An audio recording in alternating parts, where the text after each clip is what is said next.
Ano nga ba ang lihim sa pagkatao ni Hisoka? Sino ang kumupkup sa kanya at nagturo ng Nen? Ang ganitong nakakaintrigang karakter ay may pantay na nakakaintrigang kwento sa likod na isinulat sa isang one-shot manga ni Sui Ishida.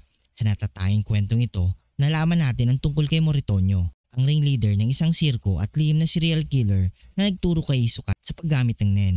Mahalaga ring tandaan na ang one-shot na ito ay kinilala ng may akda ng Hunter x Hunter na si Yoshiro Togashi, ngunit hindi siya ang sumulat nito.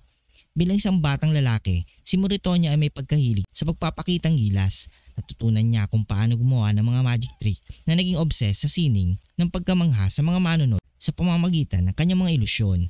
Sa puntong itinatagpan niya ang kanyang sariling circus troupe.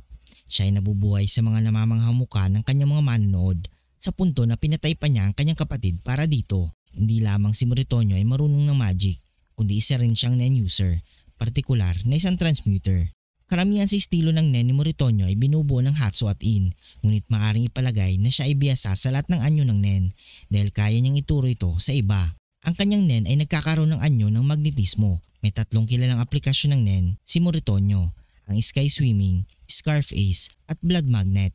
Matapos mabigo sa Hunter exam, iniukol ni Moritoño ang kanyang enerhiya sa kanyang troupe. Isinama pa ang kanyang Blood Magnet at Sky Swimming forms sa kanyang palabas upang mamukhang naglalakad sa hangin. Gayunpaman may madilim na lihim si Moritoño bilang ringleader. Nagtatago siya ng napakatakot na lihim na pagkakakilanlan mula sa kanyang troupe.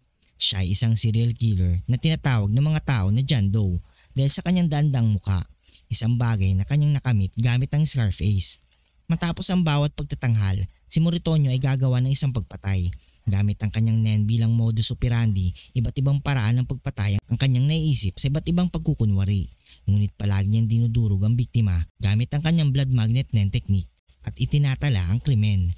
Isang araw natagpuan ni Moritoño si Hisoka na bata pa at nakandusay sa kalsada sa Glamglass Land sa ilagang silangan ng York New City. Sa awa sa bata, kinuha niya ito sa kanyang proteksyon.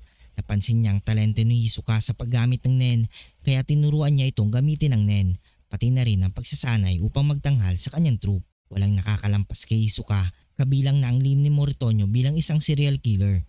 Ang susunod niyang target ay si Abaki, isa sa kanyang mga manonood at estudyante ng Nen. Suot ang kanyang John Doe na kasuotan, sinubukan niyang patayin si Abaki habang namimilito sa isang pamilihan. Halos magtagumpay siya ngunit isinagip siya ni Hisoka. Natukoy din niya na ang kilalang John Doe killer ay gumagamit lamang ng maskara at ang tunay na kriminal ay nasa ilalim nito.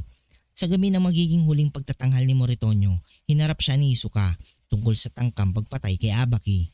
Inakusahan siya ni Hisoka bilang si John Doe at inilahad ang kanyang ebidensya at karanasan upang suportahan ang pahayag na siyang inamin ni Moritoño. Inamin niya na ang kanyang walang kabusugang pagnanasang pumatay ang nagdala sa kanya sa landas ng pagiging serial killer. Nagkaroon ng matinding labanan sa pagitan ni Moritoño at ang kanyang alagad na kung saan nagkaroon ng advantage si Moritoño sa simula. Sa kanyang pagkabigla si Hisoka pala ang may advantage sa kanya at ginamit ni Hisoka ang kanyang bungee gum upang durugin siya hanggang mamatay. Nakakalungkot na kinakailangan patayin ni Hisoka ang kanyang sariling guro, lalo na ang taong nagpalaki sa kanya. Sa ibang mundo, maaring nakita ni Moritoño kung paano umunlad ang Nen ni Hisoka mula pa sa simula ng Hunter x Hunter. Si Hisoka Moro ay may reputasyon sa kanyang mahusay na paggamit ng Nen. Sayang lang na hindi na ito masasaksihan ni Moritoño sa kabila ng baluktot na pagpili ni Hisoka bilang isang tao. Kung nagustuhan mong video ito, huwag niyong kalimutang mag-like at subscribe and hit notification bell button para updated kayo palagi sa ating video. Maraming salamat.